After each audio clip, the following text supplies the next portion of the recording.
ఒక contestant house లోపల correct చేస్తుంటే కరెక్ట్ అని చెప్తారు, తప్పు చేస్తే తప్పు అని చెప్తారు. సో చేసిన తప్పు కొంచెం పెద్దదైతే సో గట్టిగానే వాయిస్ రేస్ చేసి చెప్తారు.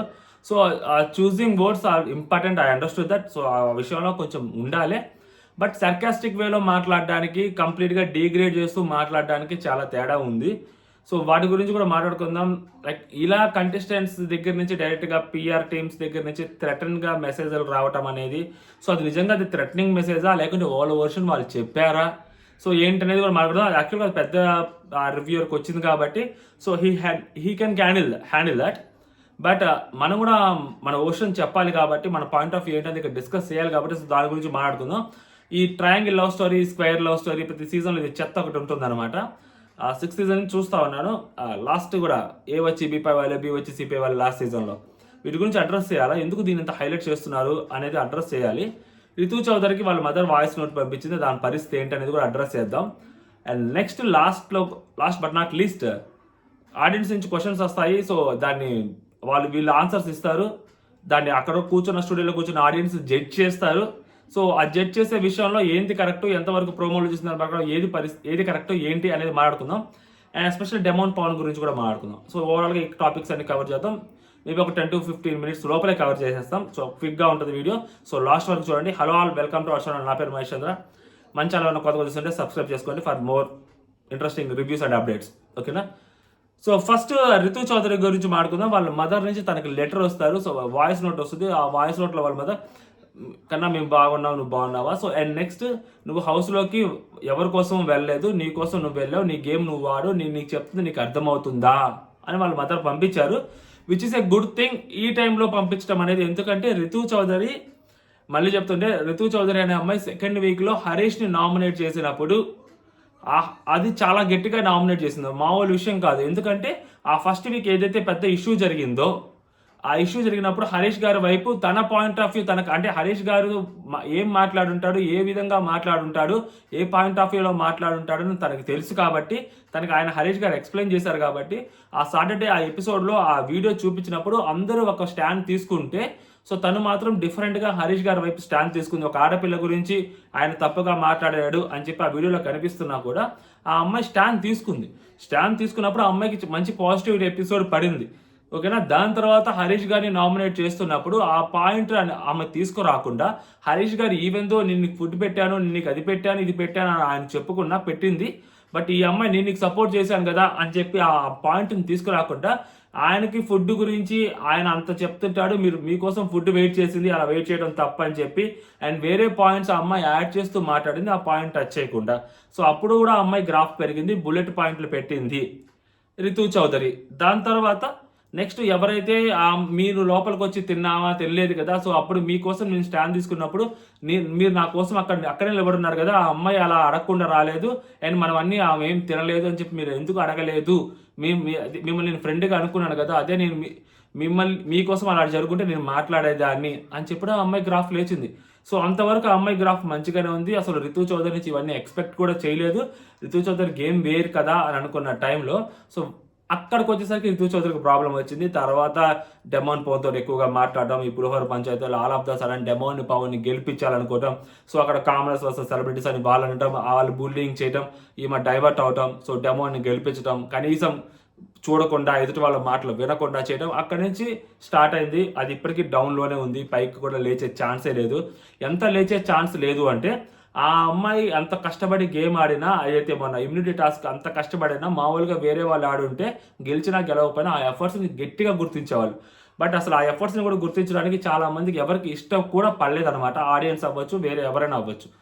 సో అంత నెగిటివిటీ అమ్మాయికి వచ్చేసింది. సో ఇప్పుడు ఆ నెగిటివిటీ ఎందుకు వల్ల వచ్చింది, దేని వల్ల వచ్చింది అనేది వాళ్ళ మదర్కి తెలుసు కాబట్టి, బయట నుంచి చూస్తున్న వాళ్ళ మదర్కి, సో వాళ్ళ మదర్ అక్కడ ఆడియో మెసేజ్ పంపించింది, ఆ విషయాన్ని అడ్రస్ చేసింది. సో నాకు సార్ కూడా అదే క్వశ్చన్ రేస్ చేశాడు. ఈ అమ్మాయి పైకి లేచి, సార్ నా గేమ్ నేను ఆడుతున్నాను, డెమోన్ పవన్ అంటే నాకు ఒక కైండ్ ఆఫ్ ఎఫెక్షన్ ఉంది సార్, అంతే, అది ఫ్రెండ్షిప్ బాండ్ ఉంది, దానికంటే మించి ఏమి లేదు అని అమ్మాయి చెప్పడము. బట్ కొన్నిసార్లు ప్రాబ్లం ఏమైందంటే అలాంటి ఎఫెక్షన్ అవ్వచ్చు, లేదా ఫ్రెండ్షిప్ బాండ్ అవ్వచ్చు, ఒక సిచ్యువేషన్లో ఒక్కొక్కసారి మనల్ని మనమే తప్పుగా జడ్జ్ చేసుకునే స్టేజ్కి తీసుకెళ్తుంది, డెఫినెట్లీ తీసుకెళ్తుంది. 8th సీజన్లో దాన్ని క్లియర్గా చూసాం, ఎవిడెంట్ అది. సో అలాంటి సిట్యువేషన్లోకి వెళ్ళకుండా ఇప్పుడు ఆల్ ఆఫ్ ద సడన్ వాళ్ళ మదర్ పంపించిన మెసేజ్ చూసి ఆ అమ్మాయి డెమోని దూరం పెట్టినా, డెమోన్తో మాట్లాడకుండా ఉన్నా, దూరంగా ఉన్నా, లేకుంటే కావాలని అమ్మాయి రేపు నామినేషన్ చేసినా, లేకుంటే గొడవ పడుతున్నా, అది చూడడానికి చాలా ఆర్టిఫిషియల్గానే ఉంటుంది. అంత జెన్యున్గా ఉండదు. అమ్మాయి నిజంగా మారింది, అర్థం చేసుకుని గేమ్ ఆడుతుందని అలా ఉండదు.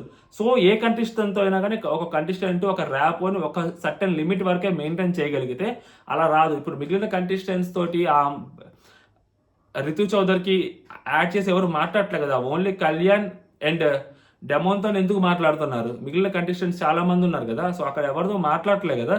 సో అలా అంటే లైక్ మనం ఆ కంటెస్టెంట్స్తో మెయింటైన్ చేసే ర్యాపోని చూస్తున్న ఆడియన్స్కి ఒక థిన్ లైన్ ఉంటుంది. దాన్ని దాటి ఎప్పుడు మనం మెయింటైన్ చేయదు. ఎందుకంటే మనం గేమ్ ఆడడానికి వెళ్ళాం, గేమ్ ఆడి బయటకు వచ్చేయాలి, రైట్? ఈ పాయింట్ ఆఫ్. అండ్ నెక్స్ట్ వచ్చేసరికి దివ్యానికి పైకి లేచి నాకు ఇక్కడ లవ్ స్టోరీ గురించి అర్థం కావట్లేదమ్మా, దాని గురించి మాట్లాడంటే ఆ అమ్మాయి పైకి లేచి, సార్ ఇక్కడ ఒక ట్రయాంగిల్ లవ్ స్టోరీ నడుస్తుంది, రితు నువ్వు రా అమ్మా, రితుని పిలిచి, సరే ఈ రితుకి డెమోన్ అంటే ఇష్టం, సో డెమోన్తో మాట్లాడుతూ ఉంటుంది.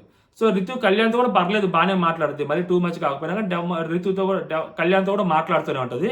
బట్ కళ్యాణ్కి తనూజ అంటే ఇష్టం, తనూజ వచ్చింది. బట్ ఇక్కడ తనూజ అంతగా మరి చూపించకపోవటము, ఎక్కడ ఉంచాలో అక్కడ ఉంచడం వచ్చేసరికి తనూజ యాక్చువల్గా షాక్ అవుతుంది. ఇప్పుడు తనూజ ఈ పాయింట్ ఆఫ్ వ్యూలో ఈ పాయింట్ మీద రేపు పొద్దున అమ్మాయి నామినేట్ చేసినా చేయొచ్చు. ఎందుకంటే నేను తమ్ముడు అది అంటాను అన్నాను, సో నేను ఒక లిమిట్ మెయింటైన్ చేశాను అని అమ్మాయి చెప్పొచ్చు. బట్ ఆ అమ్మాయి వైపు నుంచి కూడా కొన్ని తప్పులు ఉన్నాయి, లైక్ కళ్ళలో కళ్ళు పెట్టి చూడటాలు, అది టాస్క్ కాదు కదా, సో వాళ్ళే చేసుకుంది కదా, అండ్ ముద్దలు కలిపి పెట్టడాలు. సో కొన్ని ఇష్యూస్ తనూజ దగ్గర కూడా ఉన్నాయి. సో తనూజ కూడా అప్రోచబిలిటీ తీసుకుంది, లేకుంటే ఆ అప్రోచబిలిటీ తను ఇచ్చింది ఆ పర్టికులర్ పర్సన్కి, తనతో మాట్లాడేదానికి. సో ఆబ్వియస్లీ హౌస్లోనే కాబట్టి మరి ఆ పర్టికులర్ పర్సన్ ఆ అమ్మాయితో మాట్లాడేటప్పుడు అది సీరియస్ అనుకుంటావచ్చు, లేకుంటే ఏదో ఒక మనం ట్రాక్ నడుపుతున్నాము, బయట హైలైట్ అవుతున్నాము అని అనుకోని కూడా నడుపుతుండొచ్చు. So whatever the reason, so ఆ అప్రోచబిలిటీ అనేది తనూజ కూడా ఇచ్చింది. But all of the sudden Tanuja ఎప్పుడైతే తను చెప్పిందో దివ్యానికి తన లోపలికి వచ్చినప్పుడు అమ్మాయి రియలైజ్ అయింది, సో తనకి చెప్పింది వద్దు అని. సో దానికి వివిధ కారణాలు ఉండొచ్చు, మనం వాటిని జడ్జ్ చేయలేం కాబట్టి. సో తను చెప్పింది, సైలెంట్ అయిపోయింది, ఇంకా పక్కన ఉంది. సో అమ్మాయి కూడా అదే ఇప్పుడు తీసుకొచ్చి చెప్పింది, ఓకేనా, నలుగురని. బట్ ఇప్పుడు కళ్యాణ్ మళ్ళీ మాట్లాడుతున్నాడు. ఇప్పుడు నేనేమంటానంటే, ఒక హౌస్లో ఇస్తే నేషనల్ టెలివిజన్ ఒక పర్టికులర్ పర్సన్, ఈ అమ్మాయి ఒక ఇద్దరు అబ్బాయిలతో మాట్లాడుతుంది, ఈ ఇద్దరు అబ్బాయిలకి ఆ అమ్మాయి అంటే ఇష్టము అని ఇంకొక అమ్మాయి ఎలా చెప్పొద్దో నాకు అర్థం కాల. అసలు దానికి ఆ హోస్ట్ ఎలా అలో చేస్తాడనేది నాకు అసలు బిగ్గెస్ట్ క్వశ్చన్. అసలు అది ఎలా బయట వాళ్ళు చూస్తున్న వాళ్ళకి అనిపించింది, వాళ్ళ ఒపీనియన్స్ వాళ్ళు మాట్లాడుకున్నారు అనుకోవచ్చు. బట్ హౌస్లో మీరు ఏం మాట్లాడాలి, ఏం మాట్లాడకూడదు, వేరే వాళ్ళ పర్సనల్స్ గురించి మనం టచ్ చేయకూడదు అన్లెస్ మీకు ప్రూఫ్ లేకపోతే. ఇప్పుడు ఆ అమ్మాయికి ఆ అబ్బాయికి ఇష్టము ఇలాంటి చెత్త మాటలు మాట్లాడితే ఆ పర్టికులర్ మధ్యలో ఉండే అమ్మాయి పరిస్థితి ఏంటి, ఆ అమ్మాయి క్యారెక్టర్ బయటకు ఎలా వెళ్తుంది? ఇప్పుడు ఒక చిన్న మాట అంటేనే మన క్యారెక్టర్ గురించి మనం మాట్లాడుతున్నప్పుడు అది ఆ అమ్మాయికి అర్థం చేసుకుంటుంది. ఒక రోజు ఆ అమ్మాయి ఎలిమినేట్ అయిపోతుంది, బయటకు వచ్చేస్తుంది. సో అలాంటి విషయాల గురించి హౌస్లోకి క్వశ్చన్ చేసే అర్హత కానీ, క్వశ్చన్ చేసే అధికారం కానీ ఎవరిచ్చారు నాకు అర్థం కాదు. ప్రతి సీజన్ ఇలాగే జరుగుతుంది, ఏదో ఒక సీజన్ అని కాదు, ప్రతి సీజన్ ఇలాగే ఉంటుంది. అమ్మాయి అబ్బాయి మాట్లాడుకుంటూ ఉంటారు, వాళ్ళ గురించి హోస్ట్ మాట్లాడించటము, అది కొంచెం ఆ పర్టికులర్ పర్సన్కి అది ఇబ్బందిగా ఉంటుంది, అనవసరం అది. వాళ్ళలో వాళ్ళు చూసుకుంటారు, మీకు ఆ పర్టికులర్ పర్సన్ నచ్చలేదా ఎలిమినేట్ చేసేసేయండి. ఆడియన్స్ కూడా వాళ్ళకి ఓట్ లేదు, బయటకు వచ్చేస్తారు. బట్ దాన్ని డిస్కస్ చేయటం అనేది అంత ఎందుకో నాకు కరెక్ట్ అనిపించదు. నేను ఇప్పుడే కాదు, ఇలాంటి విషయాల్ని అక్కడ జరుగుతుంది, బయట వాళ్ళు జడ్జ్ చేయడంలో ప్రాబ్లం లేదు. మళ్ళీ చెప్తున్నా, బయట వాళ్ళు 100 మాట్లాడుకుంటారు, ఓకేనా. లోపల ఉన్న కంటెస్టెంట్స్కి సర్టెన్ లిమిట్స్ ఉంటాయి, వాళ్ళు ఏం మాట్లాడాలి ఏం మాట్లాడకూడదు అనేది. సో వాళ్ళు ఆ లిమిట్స్లో మాట్లాడాలి. ప్రతిదీ మేము గెలికేస్తాం, ప్రతిదీ మేము మాట్లాడేస్తామంటే ఇప్పుడు ఆ అమ్మాయిని మధ్యలో పెట్టి వాళ్ళిద్దరికి ఇష్టం ఇలా చేస్తున్నారు అంటే అది అమ్మాయిని డీగ్రేడ్ చేసినట్టే కదా. అమ్మాయిని అది మీరు లైట్ వేలో మాట్లాడినా కూడా, మీరు ఒక జోక్ నోట్ మాట్లాడినా కూడా అది అమ్మాయిని డీగ్రేడ్ చేసినట్టే నాకు అనిపిస్తుంది. సో ఆ అమ్మాయి తిరిగి రేపు పొద్దున అలాగే క్వశ్చన్ చేసింది అనుకో, తిని కూడా సో తింతో అప్పుడు వేరే అమ్మాయి వేరేతో మాట్లాడుతున్నప్పుడు అమ్మాయి క్వశ్చన్ చేస్తే తప్పు కదా. సో కొన్ని మాట్లాడాలి, కొన్ని మాట్లాడకూడదేమో అని నాకు అనిపిస్తూ ఉంటుంది. బట్ అక్కడ జరుగుతుంది, ఓకే. అంటే నువ్వు ఇప్పుడు ఏదైతే చెప్పిందో ట్రయాంగిల్ లవ్ స్టోరీ అని అలా చెప్పిందో అది లైటర్ వేలో చెప్పిందా లేదా అని పక్కన పెడితే ఫస్ట్ రోజు వచ్చి చెప్పింది చూసారా, అలా చెప్పేసి వదిలేస్తే ఓకే. నేను ఆ రోజు కూడా క్వశ్చన్ చేశాను వెంటనే, ఈ శ్రీజాకి ఎందుకు అంత నోటితోలా, మనకు తెలుసు కదా ఆ రితు చౌదరి, డెమోన్ పవన్, కళ్యాణ్ అని మనకు తెలుసు కదా అని చెప్పింది. అప్పుడు కూడా నేను ఇదే స్టాండ్ మీద మాట్లాడా ఆ రోజు ఆ రివ్యూలో కూడా. ఈ అమ్మాయికి అంత ఎందుకు నోటి ద్వారా అలా ఎలా మాట్లాడుద్ది, ఒక పర్టికులర్ పర్సన్స్ పేరు అలా చెప్పుద్ది, అది డిగ్రేడ్ చేసినట్టు కాదా అని చెప్పి ఆ రోజు కూడా మాట్లాడాను. ఇప్పుడు సేమ్ స్టాండ్ మళ్ళీ తీసుకుంటా ఉన్నాను. సో దివ్య నిఖిత అలా క్వశ్చన్ చేయడం, అలా మాట్లాడడం, హోస్ట్ అలా మాట్లాడించడం కూడా కరెక్ట్ కాదు నా ఒపీనియన్ ప్రకారం. నెక్స్ట్ డెమోన్ పవన్ కెప్టెన్ అవుతాడు. డెమోన్ పవన్లో గురించి మాట్లాడుతున్నాను. మిగిలిన కామనర్స్లో నుంచి కొంచెం డెమోన్ పవన్ వేరు చేసి చూడొచ్చు. డెమోన్ పవన్ గేమ్ ఆడుతున్నాడు. ఓకే, ఈ ఏదైతే ఆ పంచాయతీ ఉందో, సో ఆ పంచాయతీ అలాగే కొనసాగుతుంది. ఆ పంచాయతీ నుంచి ఇంకొంచెం మనోడు దూరంగా జరిగితే మనోడికి ఎక్కువ కాలం సర్వైవ్ అవ్వడానికి ఛాన్స్ ఉంటుంది. నేను నిన్న కూడా చెప్పాను, ఎందుకంటే మనోడు మంచిగా మాట్లాడతాడు అందరితోటి, మరీ అగ్రెసివ్గా అంటే లైక్ మరీ యారగెంట్గా మాట్లాడుతూ చాలా బిలో ద బెల్ట్ మాట్లాడతాడు అతను మంచిగా. బిలో ద బెల్ట్ అంటే ఆ బిలో ద బెల్ట్ కాదండి, ఓకేనా, కొంచెం డౌన్ టు ఎర్త్ మాట్లాడతాడు, నీట్గా మాట్లాడతాడు అందరితోటి. సో అతనికి హౌస్లో ఎక్కువ రోజులు ఉండే ఛాన్సెస్ ఉంటాయి. అండ్ అతను ఇది ఒక్కటి లేకపోతే అతనికి అందరూ ఖచ్చితంగా గౌరవం ఇస్తారు. ఎందుకంటే ఒకసారి కెప్టెన్ అయ్యాడు, మళ్ళీ అది వద్దనుకున్నాడు, మళ్ళీ ఇంకోసారి నాగసార్ ముందు కెప్టెన్ అయ్యాడు, మళ్ళీ ఇప్పుడు కూడా నాగసార్ ముందు కెప్టెన్ అయ్యాడు. 3 సార్లు కెప్టెన్ అయ్యాడు ఒక particular person with in the 2 weeks కంటిన్యూస్గా కెప్టెన్ అవుతూనే ఉన్నాడు. అతను ఏదైతే అనుకున్నాడో కెప్టెన్ అవ్వాలి రెండోసారి అని, అన్ఫార్చునేట్లీ అది మిస్ అయింది బికాస్ ఆఫ్ అది వేరే గేమ్ టాస్క్ పెట్టడం వల్ల. బట్ ఇంకొకటి అంటే అతని కోసం అతను ఆడుకుంటే ఖచ్చితంగా గెలవగలుగుతాడు అని అతను నమ్మకం కలిగించాడు మనకి. ఓకే, అతనికి కూడా అది ఉందన్నమాట. సో కాబట్టి 2 సార్లు కెప్టెన్ అయ్యాడు అంటే అతని గ్రాఫ్ బాగానే ఉంది. ఇక్కడ రితు చౌదరి దగ్గరికి వచ్చేసరికి, సో రితు చౌదరి అనే అమ్మాయి కూడా సో నిన్న ఏదైతే కట్ చేయించుకోవడం, హెయిర్ కట్ చేసుకోవడము, అది అందరూ చేసుకోలేరు కూడా. అది అమ్మాయి గేమ్ ప్లాను అది దాని పక్కన పెడితే వేరే పర్టికులర్ పర్సన్ కోసం ఈ అమ్మాయి హెయిర్ కట్ చేసుకోవాల్సిన అవసరం లేదు. ఆ అమ్మాయి కోసం అమ్మాయి కట్ చేసుకున్నా ఓకే. లేదు, బయటికి వెళ్ళిపోయిన కంటెస్టెంట్ని లోపలికి తీసుకురావడం కోసం హెయిర్ కట్ చేసుకోవడం అనేది which is a foolish thing. But ఆ అమ్మాయి చేసిందంటే ఎంతో కొంత అఫెక్షనేట్ ఉంటుంది ఆ పర్సన్ మీద. సో ఈ అమ్మాయి గ్రాఫ్ కూడా పర్లేదు. అంటే మొన్న టాస్క్ ఆడిన విధానం చూసి ఆ అమ్మాయి గ్రాఫ్ పెరిగింది. ఈరోజు ప్రియా ఎలిమినేట్ అయిపోతున్నారు, అదర్వైజ్ రితు ఎలిమినేట్ అయిపోవాలి. బయట సిచ్యువేషన్స్ బాగాలేవు, వాళ్ళ మదర్ బయట చూస్తున్న మదర్ ఉంటారు, బయట సిచ్యువేషన్స్ బాగాలేవు. ఓకేనా, ఈ అమ్మాయి మీద ఇలాంటి ఎలిగేషన్స్ బయట వస్తున్నాయి. సో ఇప్పుడు హౌస్లో కూడా అలాంటివి కంటిన్యూ అవుతూ ఉందనుకో, సో అది కరెక్ట్ కాదు, అది మార్చుకోమని చెప్పి వాళ్ళ మదరు చాలా సెటిల్గా అమ్మాయికి చెప్పారు. బట్ దాన్ని మీరు హైలైట్ చేస్తూ మాట్లాడటం ఏదైతే ఉందో అది జోక్ వేలోనో అదో ఇంకోటో బయట వాళ్ళ ఫ్యామిలీ వాళ్ళు చూస్తుంటారు కదా. ఇప్పుడు పర్టికులర్ పర్సన్ ఇప్పుడు దీంతో కనెక్ట్ చేసి మాట్లాడతా, నిన్న ఎవరైతే పర్టికులర్ కంటెస్టెంట్ వాళ్ళ పిఆర్ టీము సో ఆ మెసేజ్ అయితే పెట్టిందో సంజన గారు గురించి ఇలా అన్నారు అలా అన్నారు అది ఇదని, సో సంజన గారి టీం ఎలా అయితే పెట్టిందో, ఇప్పుడు బిగ్ బాస్ టీమే ఆ పర్టికులర్ పర్సన్ వాళ్ళ అమ్మ చెప్పింది ఏదైతే ఉందో ఇలా ఆడొద్దాం ఇలా ఆడొద్దని, సో దాన్నే మీరు హైలైట్ చేపించి మరీ మాట్లాడుతుంటే వాళ్ళు బయట వాళ్ళు చూస్తున్న వాళ్ళ అమ్మకి కూడా బాధ ఉంటుంది కదా, ఎందుకు వీళ్ళు దీన్ని హైలైట్ చేస్తున్నారు, ఎందుకు వీళ్ళు దీన్ని రుద్దుతున్నారు అని చెప్పి వాళ్ళ మదర్కి కూడా బాధ ఉంటుంది కదా. సో మీరు నాకు సార్ ఆ అమ్మాయి ఇండైరెక్ట్గా చెప్పింది, మీరు దాన్ని డైరెక్ట్గా ఎందుకు చెప్పిస్తున్నారు అమ్మాయి చేత? అది ఫన్నా? I don't think so, seriously. Letter వచ్చిన తప్ప అమ్మాయికి అర్థం చేసుకోవాలి గేమ్, దీదెందుకు మధ్యలో ఈ పంచాయతీ? అండ్ ఇంకొకటి, పిఆర్ టీమ్స్ మెసేజెస్ మెయిల్స్ ఇవన్నీ ఎలా ఉంటుందంటే లైక్ ఆ పర్టికులర్ ఎవరైతే రివ్యూయర్ ఒక మాట మాట్లాడాడు అంటే అక్కడ కనిపించింది రెడ్ మార్క్లో చీప్ అనే పదం ఉపయోగించాడు. సో కొంచెం మాట్లాడాలి, చూసి మాట్లాడాలి. వేరే పర్టికులర్ పర్సన్స్ వాళ్ళ ఇంట్లో వాళ్ళని కానీ లేకుంటే అందరూ పిఆర్ టీమే అని చెప్తున్నాడు, ఆమె కూడా ఫ్యాన్స్ ఉన్నారు అని చెప్పి వాళ్ళు చెప్పడం, వాళ్ళు కన్వే చేస్తున్నారు. సో పర్టికులర్గా ఆ పర్టికులర్ పర్సన్ పేరు పెట్టి సో అది కైండ్ ఆఫ్ వార్నింగ్ లాగే చెప్పారు. నేనేమంటానంటే నిజంగా తప్పు జరిగింది అన్నప్పుడు సో ఆ ఒక్క పాయింట్ మాత్రమే పాయింట్అవుట్ చేసి మాట్లాడాలి తప్పితే అసలు మీరు ఇంకా మాట్లాడనేకూడదు, మీ మీద మాట్లాడితే మీ మీద కేసులు వేస్తామంటే అది కుదరని పని కదా. సో ఈ ఏదైతే మనకి ఫ్రీడమ్ ఆఫ్ స్పీచ్ ఉంది దాన్ని ప్రాపర్గా ఎక్స్ప్రెస్ చేస్తున్నారా లేదా అనే దాని మీద క్వశ్చన్ చేయాలి. ప్రాపర్గా ఎక్స్ప్రెస్ చేస్తున్నారా లేదా అంతే, అసలు మీరు మాట్లాడొద్దు, మీసారి నుంచి మా గురించి మాట్లాడితే కేసు వేస్తామనేది తప్పది. ఆ థ్రెటన్ చేయటం ఏంటి? సో అందరూ ఇలా థ్రెటన్ చేసుకుంటూ పోతే సిచ్యువేషన్ అంటే మీరు లోపల ఏదైనా చేసినా కానీ ఇప్పుడు ఆ థ్రెటనింగ్ మెసేజ్ని వెనక చూసుకొని ఆ పర్టికులర్ పర్సన్కి కొంచెం ఆ ఫేము నేము అతని దగ్గర ఆ క్యాపబిలిటీ కెపాసిటీ ఉంది కాబట్టి ఆయన కొంచెం గట్టిగా మాట్లాడగలుగుతాడు. సో దాని గురించి టాపిక్ తీసుకోగలుగుతాడు.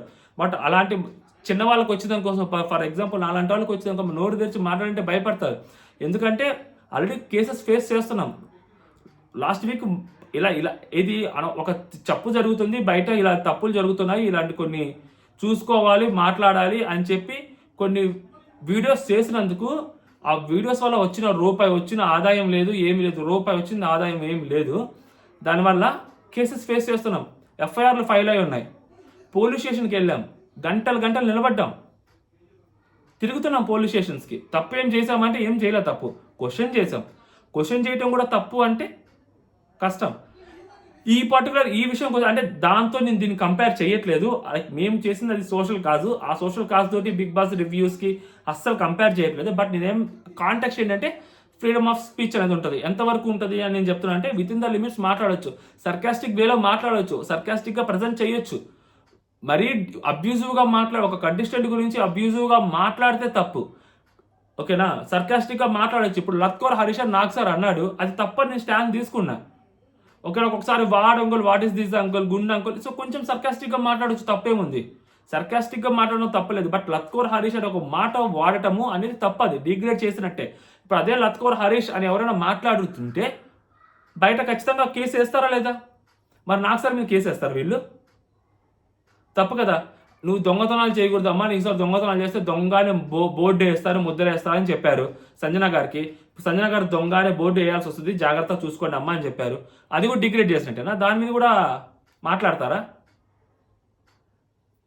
రైట్. ఒక సర్టన్ లిమిట్స్ ఉంటాయి, అంటే దాని ఎక్స్టెంట్ దాటి మాట్లాడితే తప్పు. కానీ so with in the boundaries మాట్లాడి అబ్యూజివ్ లాంగ్వేజ్ యూజ్ చేయకుండా ఎలా మాట్లాడినా మాట్లాడవచ్చు, ఓకేనా. సర్కాస్టిక్గా అవ్వచ్చు, ఏదైనా. అబ్యూజివ్గా మాట్లాడితే తప్పు డెఫినెట్లీ.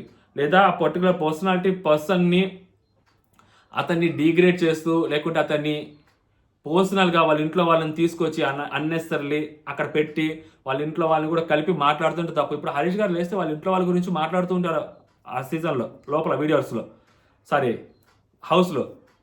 మనం ఎంతసేపు తీసుకురావడం బయటికి, వాళ్ళని టక్కని తీసుకొచ్చి మాట్లాడవచ్చు కదా.